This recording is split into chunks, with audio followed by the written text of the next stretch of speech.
to the Dallaglio RugbyWorks podcast, RugbyWorks Talks. I'm delighted today to be joined by Tracy Lynch, who is the head of the foundation for Greggs, but also has a long history having worked in Greggs itself.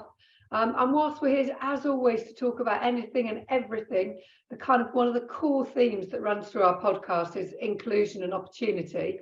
And I feel like I am really sat here now with an expert who's going to be able to really shed some light on her own personal experience, as well as maybe some insights about what we could all do to achieve our dreams and to end up where we want to be. So, Tracy, welcome. Thank you so much for agreeing to give us your time and for talking to me.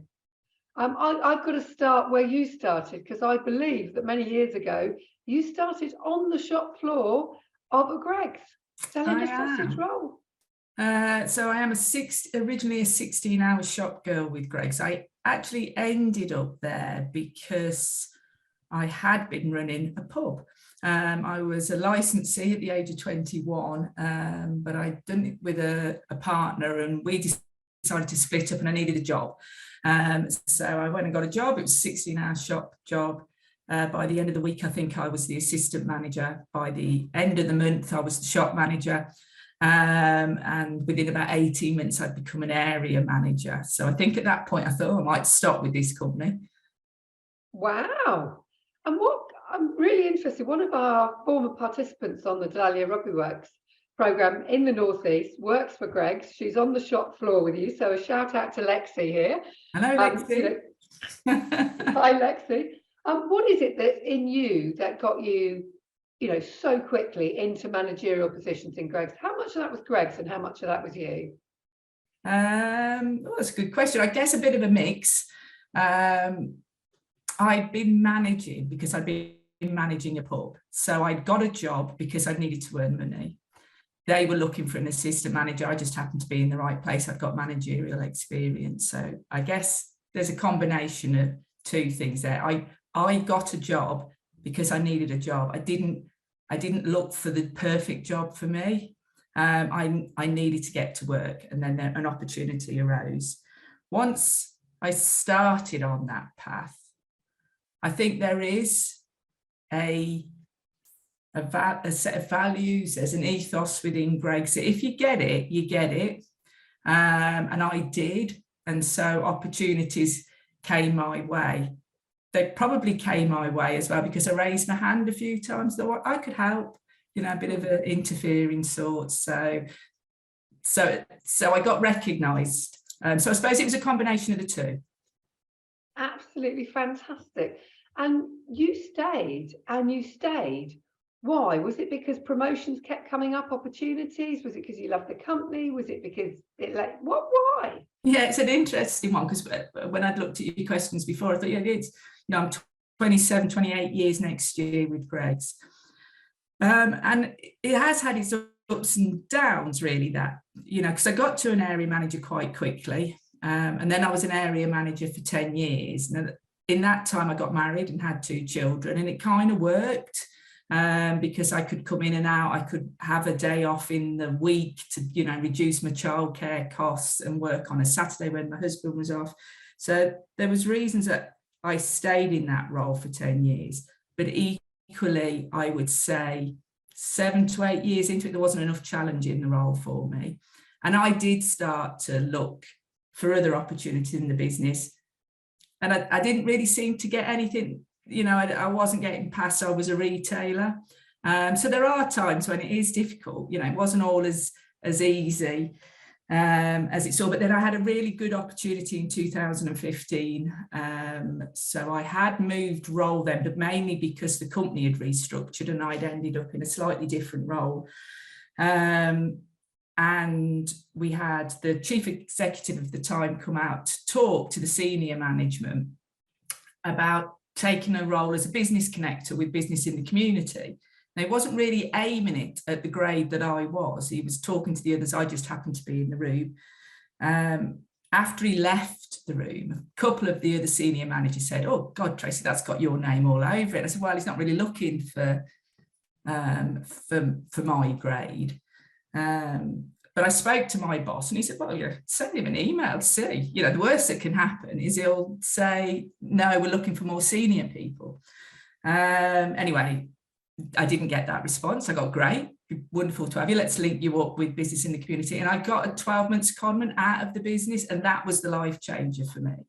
Right. So I then got sent to Coventry because it's my home of birth, not just because I, wasn't welcome. And was put on the ground, and the business connector role was about a business person being down on the ground in an area of need, trying to work out what that need is and linking it with other businesses and the local authority, the police, whatever it was, because you have no ulterior motive. You're effectively there just to try and work it all out. As I got sent to Coventry, Coventry's primary schools were voted the worst place in England to send your children. Wow. And because we had the Breakfast Club programme, I thought, I know a few schools. There's a great place for me to start.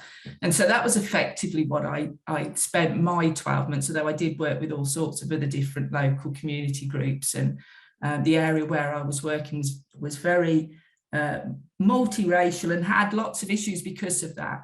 There was lots of really positive things about it, but equally it created, lack of understanding of each other's backgrounds. And so there was a lot of time spent trying to get groups of people to speak. But that was the moment, but I had to come back to my job.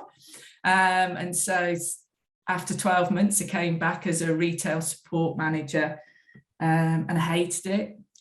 Realised that I was more than sausage rolls and jam donuts. I'd always done a lot of work to support the foundation, but I thought it was because I enjoyed the fun, the silliness, the doing something different to my job.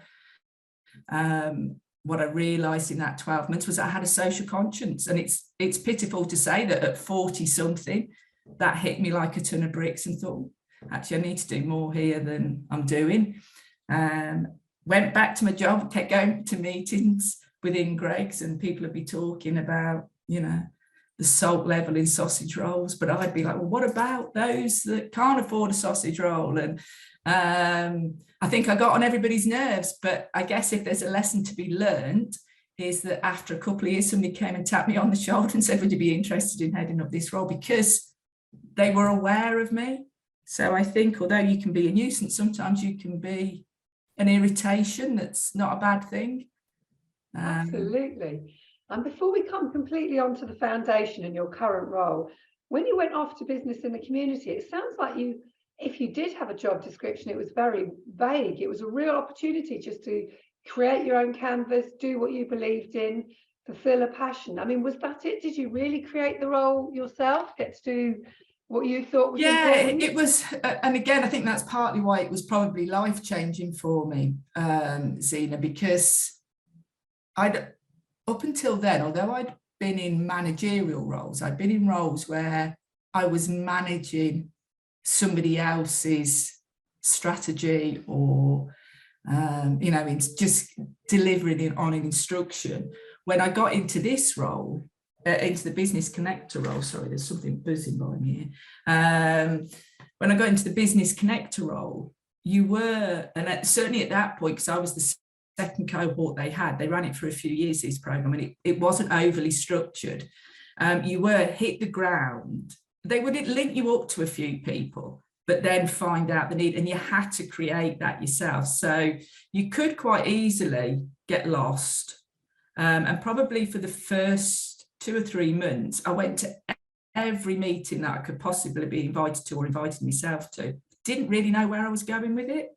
I was just finding out about Coventry. Now, I'd grown up in Coventry, but I'd grown up in Coventry completely on the opposite side of the city to where I was suddenly working.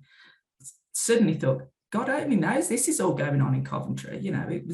It was big news to me. So finding that out, understanding it, actually realising there was a heap of wonderful people that were trying to do good stuff, but were probably struggling to get anywhere with it. It was a real eye-opener for me. And like I say, it did put me on a path that made me think that you have to shape your future a bit as well. If you get a role just because it's got a job description, it doesn't mean that that's all you've got to do. Yeah, absolutely. That opportunity to take something, put your own twist on it, it's a bit like getting a recipe. You don't have to follow it. Yeah. Oh, I drive my husband mad with that. Never follow a recipe. Yeah, absolutely. If you don't put the coriander in, it might be better. In my case, it would definitely be worse. So then you moved to the foundation. First tell me a bit about Greggs. How big is it? Who works there? What are the opportunities really like? Where might Lexi end up in a few years' time? I mean, it's huge. I mean, Greggs is, and forever growing, really. I think currently there's about 27,000 employees. Majority of them will be in retail, so a lot will be at the retail end of it, but we've obviously got our own supply sites. There's logistics, shop design, all the head office support. So there's masses of opportunities within the organisation. I think whenever I go anywhere and I'll say I'm from Greggs, somebody will immediately say, "Oh, do you work down at the shop, Dan?" Yeah. And because that's what people think of Greggs. It's just the shop. It's just the shop front that they see. So there is a lot more to it, and I think the opportunities are huge. I think there can't be much. There's a legal team. An IT team. I mean, the business change and IT team is huge now. There are lots of opportunities, and I think often people can't. They only see a brand and the bit that they see of the brand, and there'll be lots of that within all sorts of other organisations. Absolutely, and of course there must be the innovation and new product department, because I was in there the other day. And there were salads and healthy stuff. What's going on? It is what the customer requires these days. So like you say, the choice. And Greggs has always had that, if I'm honest. They always have had the choice. They've never tried to be, the big prohibition and decide what people can eat. But you are led by your consumer. But equally, people should be more aware around their health, and Greggs has always continued to do it. I mean, they've always worked within the guidelines, any government guidelines, and better. But like I say, if there's an obesity story, sadly, you'll usually see somebody stood in front of Greggs when they want to share that story. But there's a lot more to it than that. Yes, and there is a lovely, huge team of innovation, food development team. Well, please congratulate them on the festive bake. The one I had the other day was delicious. It's a vegan festive bake as well this year. Wow, didn't have that. We'll do better next time. but that brings me on to the sort of importance of food and food in our society. And I know that through the foundation, you feed 36,000 children breakfast. Well, that figure's actually wrong. We're nearly 49,000. Good Lord. So we have 780 breakfast clubs open, and there would be about 49,000 children every morning receiving a free breakfast from that programme. So it has grown. It continues to grow. Sadly, the first breakfast club that we ever had, that we opened in West Walker 26 years ago, still support it. And if you were to ask that head teacher, had things improved, I'm pretty sure that he would tell you it was probably, that community is probably struggling more now than it was 26 years ago. So society isn't making great inroads into it, I don't think. I think there's lots of gaps. There is a lot of food, there's a lot of wealth, there's a lot of food waste, there's a lot of people that are hungry, trying to get all of that together and to make it a much more sustainable and fair level playing field is really quite difficult.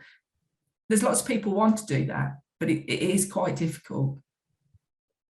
Absolutely. I see no lack of willingness on people's part. When I go to the food bank or, wherever you go, people are desperate to help, but there is no doubt that food poverty is worse now than when I was a child, and I'm reasonably old. Yeah. And you know, when I was a kid, you did get milk every day, and free school meals were just the thing. You know, Yeah. it was odd to ever opt out of them. They were just the thing. And now you're in a position where, you know, foundations like yours are feeding nearly 50,000 children breakfast. Is that a direct program, or do you provide money to the schools, or do you ship produce? How does that work, that you're in over 700 schools? The model is that we fund the schools. They also then collect free bread from their local Greggs shop. So they receive funding based on the number of children that attend their breakfast club. Once a school gets the breakfast club, and our criteria is in areas of multiple deprivation, number of children claiming free school meals, all of which, in fairness, are just numbers and don't often relate to to an awful lot. So we always get to know the school, make sure, because sometimes the numbers don't reflect. If you're in an area where refugees are coming in quickly, you've not got free school meal numbers, and yet you've got a massive need. Yeah. So, you know, we try, the numbers are there to help us and to give us a criteria, but we also have to accept that that isn't always the answer. But once the school gets it, it's free to all. There is no stigma attached, you know, whether you could have afforded a breakfast or you couldn't have afforded a breakfast, the children get one. And then, like I say, we provide funding for the juice, cereals, milk, or whatever else, because what we've noticed certainly over the last few years is that we have schools in areas where cereals and toast isn't the norm for breakfast. You know, that's a British norm for breakfast.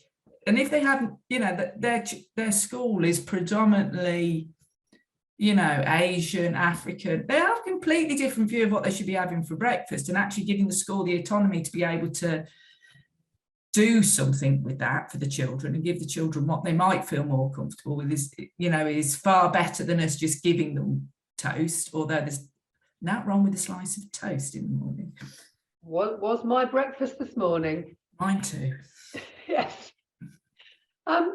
In terms of some of the other work that the foundation does, I was talking to Nathan the other day, runs a program that you fund where their whole ethos is about trying to make us think so differently about food. So they have vertical growers in classrooms where kids are actually growing their own salad, but they've got a whole curriculum that isn't just teaching you how to cook, it's teaching you about the whole supply side of food and nutrition. Is that something that's important to the foundation? I actually think you fund them.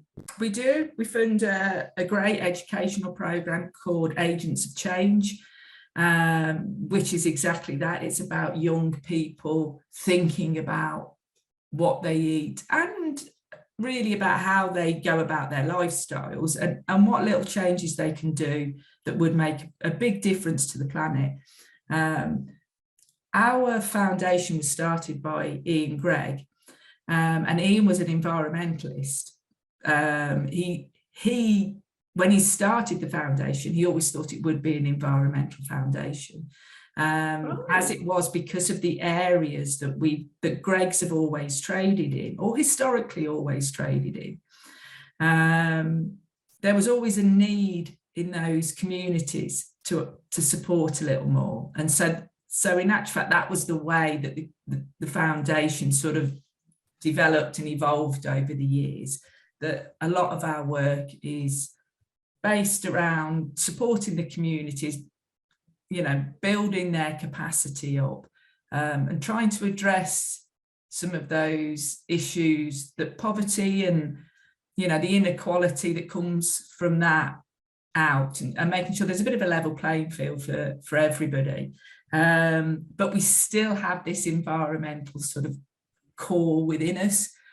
So we nearly always have an environmental program, and our latest one is working with Rethink Food, which is a great opportunity really to educate minds and try and make changes, because I think the generation behind me and the generation behind them are the ones that are going to have to live with my generations and my parents' generations' actions, which we all did on the information we had. So, I'm really not trying to, I remember plastic bottles coming in. My God, we were excited that we could drop the squash bottle and it wouldn't break, that absolutely. It was a revolutionary thing, plastic. Why we didn't have the foresight seems ridiculous now, but that's hindsight for you, isn't it?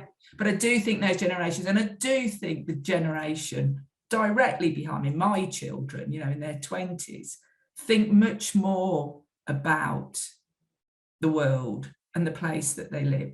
Whereas I didn't. My view of the world was probably going on holiday. Yeah. That was it, So I think that there's more hope from that generation. Unfortunately, they've got a mountain to climb, haven't they? But there is more hope. Yeah, we created a plastic mountain for them with the best intentions.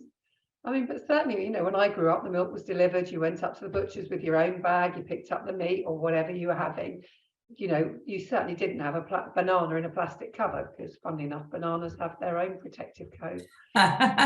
Extraordinary, isn't it? But, you think where we've gone, and we're trying to go full circle. But with that environmental focus, it sounds like Mr. Greggs was really quite ahead of the game.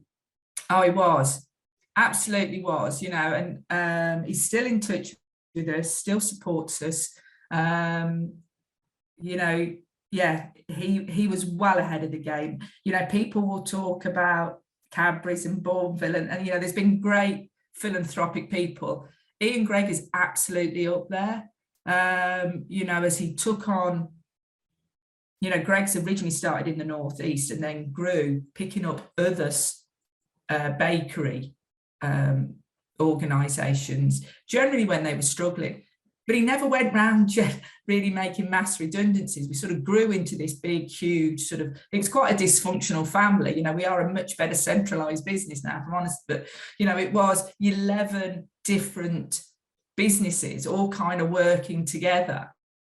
And like I said, he is well ahead of the game with his thoughts. He knew when the business became a PLC, he wasn't the man to run it. And stood back then. So actually, this is bigger than I am. This needs a chief executive. Well ahead of the game. Really thinks fairly about wealth.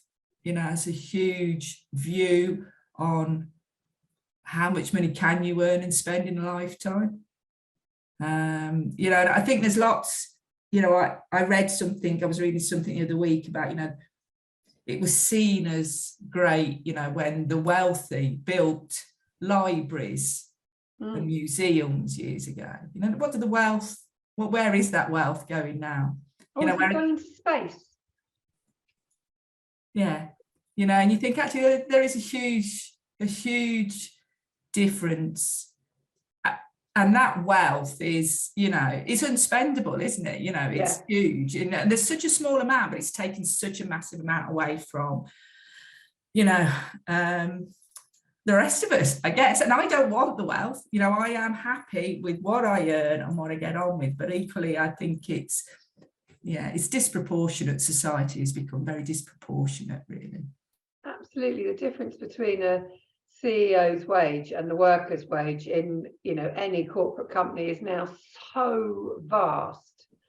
It does become ridiculous, and there are people with more money than they could ever spend, or their children's children.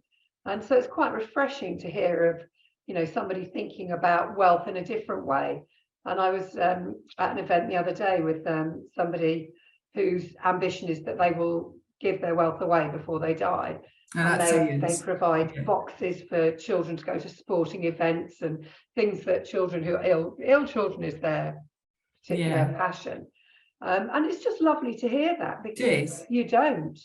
And I wonder about that, what are your thoughts on where we are in society with this sense that status is governed by wealth and possessions? What is it that we can do, both of us working in charities? What can we do to influence and change that, so that status can be governed more by what you do for others than by how much you've acquired? Yeah, I think it's a tricky one, because young people are exposed to far more news than you and I will have been, and they see the end game before they see the work. And for a lot of people, I am not discrediting wealth. I think, a lot of people have worked very hard to get there. So I'm not saying, that's not right. Nobody should, but equally, there's a point within that wealth where you need to stop. But I think for young people, the feeling that they're not successful unless they're at that end is really wrong. And it's how do you change that? Because actually, I know as many, and I don't know a lot of rich people, but I know as many rich people that are as miserable as many poor people. I don't think that the level of income that you've got coming in necessarily makes a massive amount of difference. It's that inner peace, isn't it, of actually, I'm all right with my lot, I'm okay. I feel incredibly privileged, and yet financially, I'm not massively privileged. I didn't grow up in a privileged family. I had a dad that worked hard, mum that stayed at home and looked after us, had a brother and sister. But we didn't fall out. We had a camping holiday. We camped forever. My dad built a camper van out of an old Ford Transit, and we went on holiday that way. But we played Monopoly and cards, we might have a drink of cider even though we were kids, because we were on holiday. That's privilege, isn't it? I think accepting what is privilege and looking at it differently is the really important bit. But that's hard because the world is Instagram crazy, and and that seems to be the perfect world. I'm pretty sure, because I know I do it myself occasionally. Family snapshot. We then walk away. We're not even talking to each other.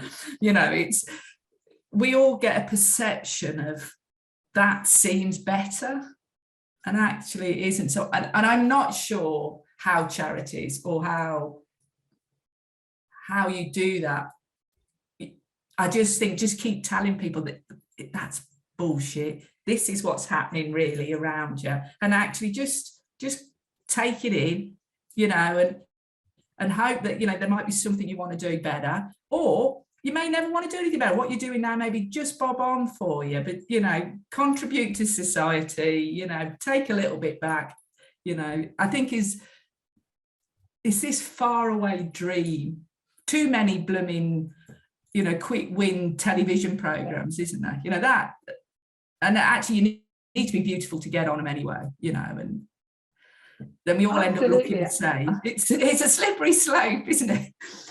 I do think that I certainly think that having a certain amount of money gives you choices.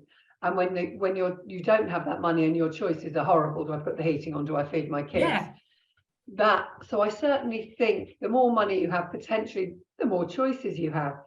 But there is this sense that there is nothing between where I am today and extreme wealth. And actually, for most people, there is just an awful lot of graph between where I am today and average wealth. And I think there's part of that is about actually helping young people understand that it's hard work. It isn't overnight and it's material. But where I feel that we've let down this generation of young people the most is that we have an education system that is predicated on doing certain things that were incredibly useful in the 50s, may still have been useful in the 70s. But actually, we live in 2022. And we need to adapt that education system and change it so that we're actually giving you the skills that you need for the 21st century, not ones that you needed for the 19th century. And that's where I feel as certainly in Dallaglio RugbyWorks, we really look at helping young people develop skills that are relevant today, whether that's teamwork or whether it's presenting or whether it's being able to discern fact from fiction on the internet and actually how to use the search engines that are out there.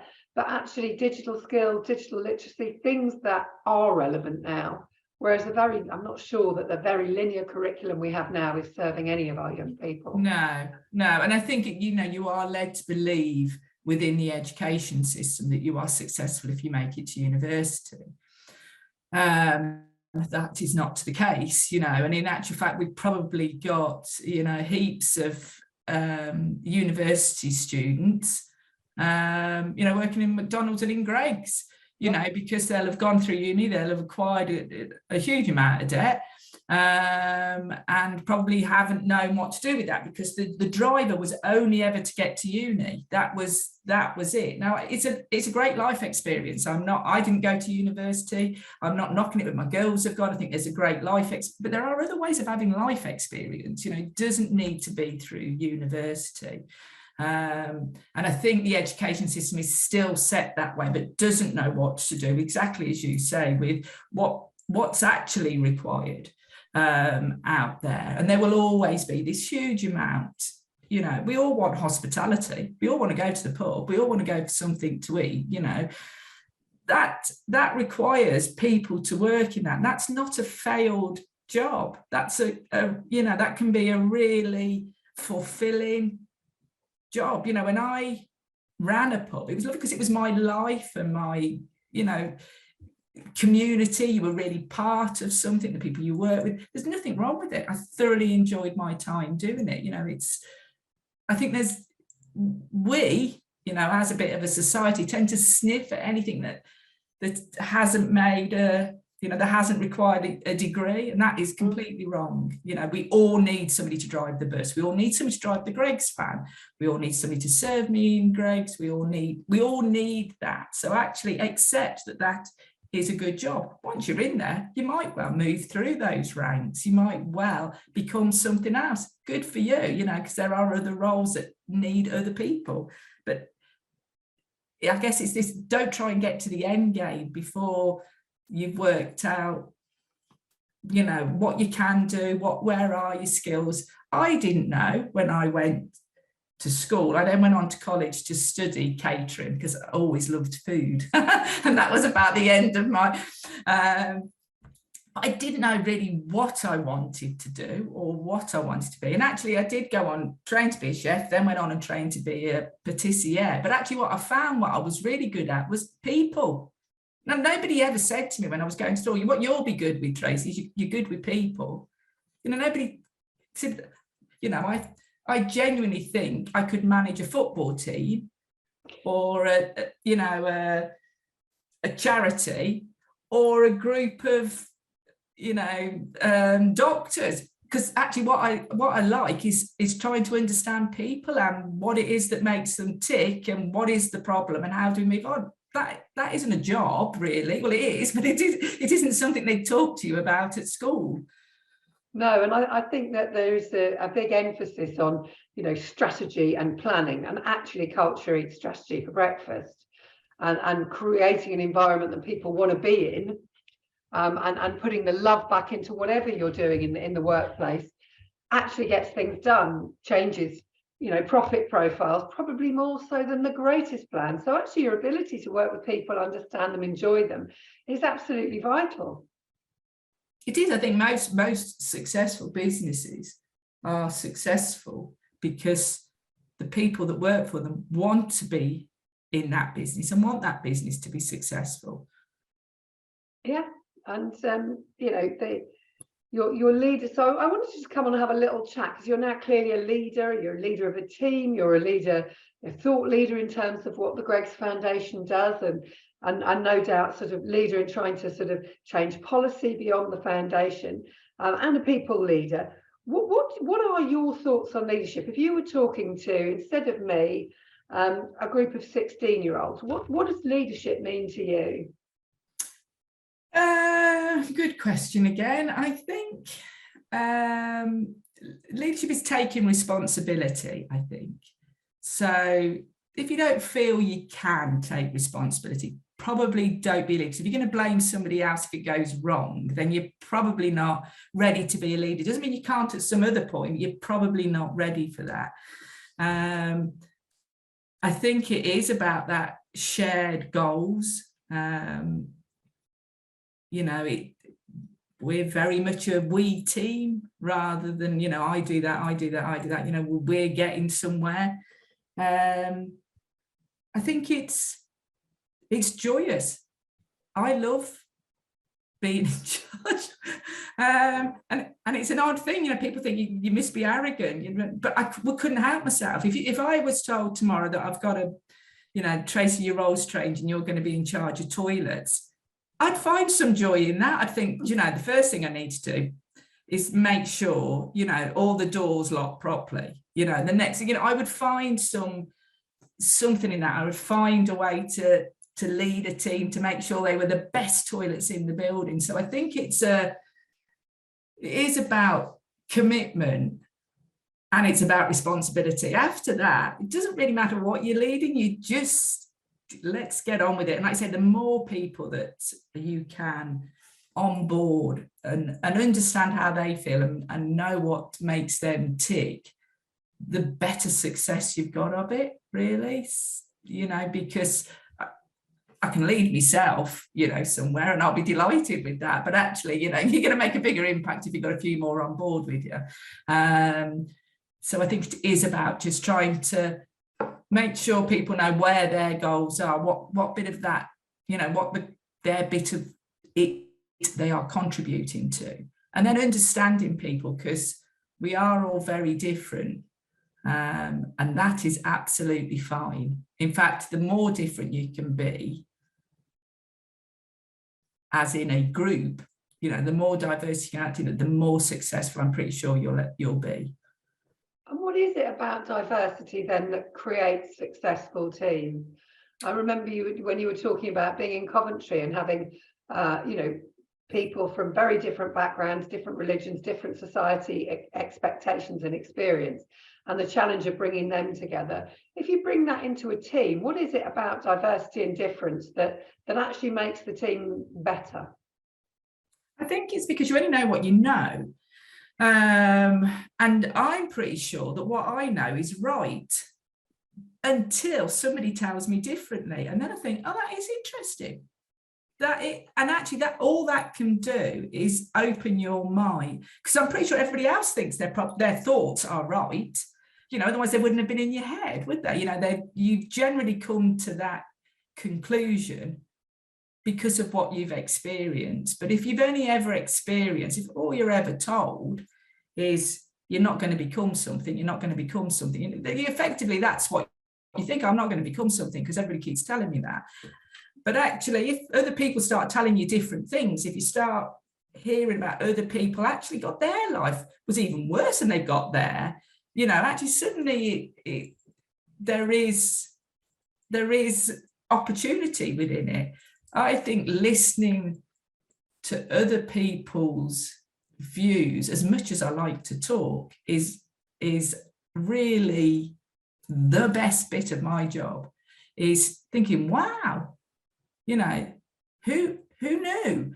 Because one, you learn about other things, but equally, other people's challenges, and just their challenges. It's not necessarily, I came from a broken home, my life was rubbish, those challenges can be, I haven't got a washing machine, so I can't put clean clothes on, and so I feel dreadful when I get into school or to work. Actually there's a real solution in that, isn't there? But unless I knew that, I just think, who's the smelly kid?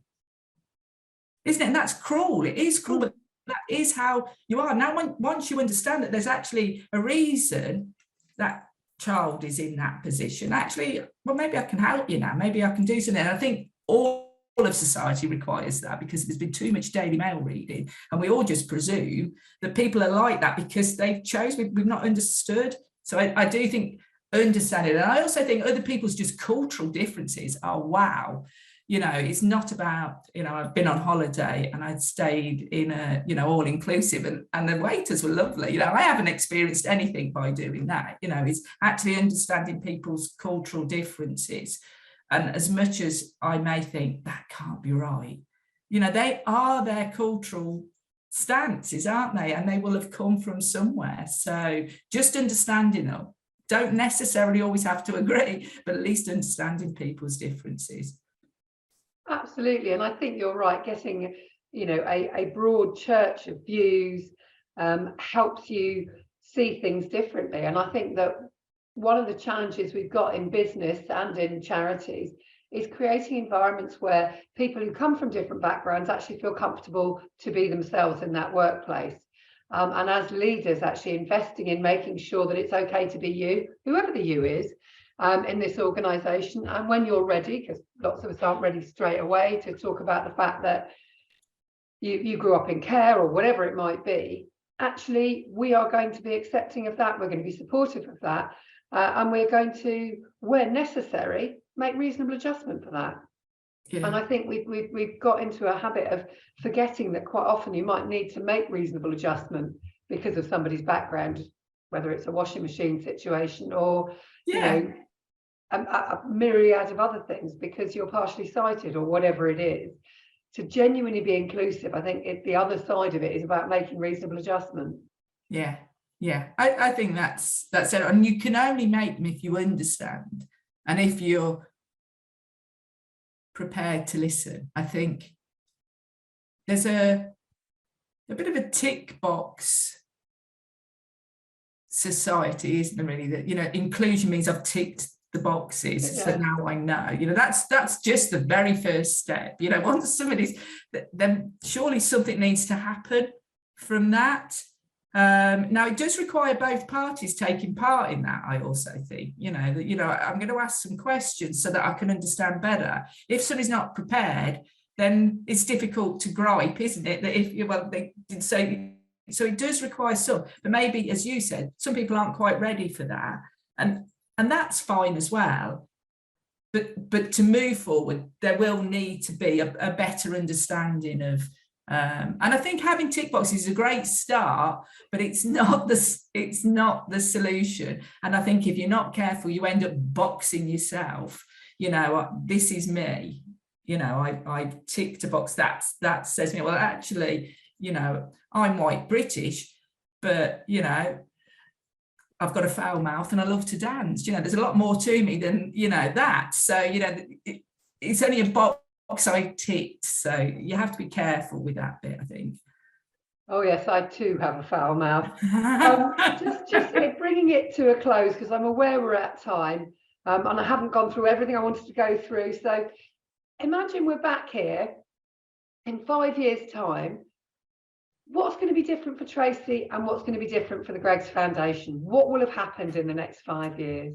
That is a good one. I think in 5 years' time, I will be in my early 60s. I think I will still be as energetic. I hope I'm still as energetic for what I do.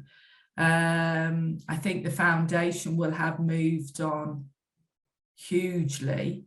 We may have lost the Breakfast Club programme because Labour Party say they will give it to all children, and we will celebrate that if they come in and do that, if they get into government, because actually we've been banging on for 26 years, actually every child should have a breakfast if you want them to be able to have, but there is so much more that we can do. And actually I think you know, the group which you work in are probably the bit that's really missing at the moment. You know, we work with primary school children generally, but there's no youth service. It's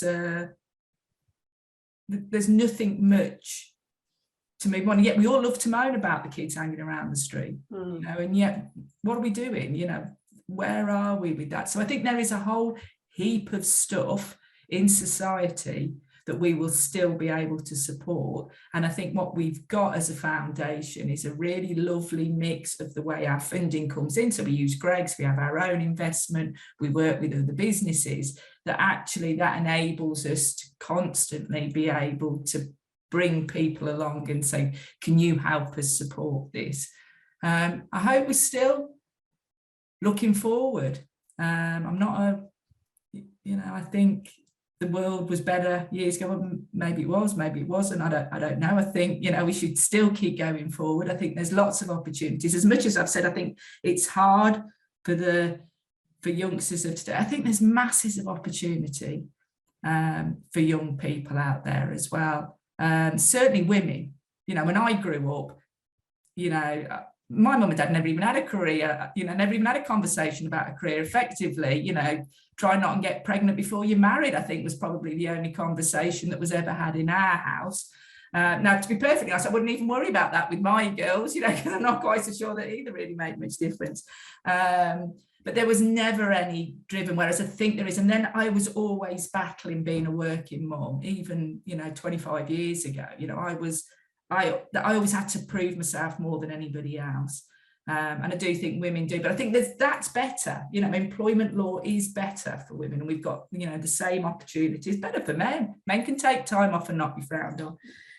So I hope in 5 years we are still here. We may well be doing something different, but I'm sure we will be supporting other parts of the community that we could. And like I say, I'd like to think we were at the front and still following Ian's forward thinking. Fantastic. Tracy, I'm sure you will be, and I'm sure the foundation will still be being a positive force for good that's really future focused, following on in your tradition. Thank you so much for your time. It's been an absolute pleasure. Thank you. Lovely.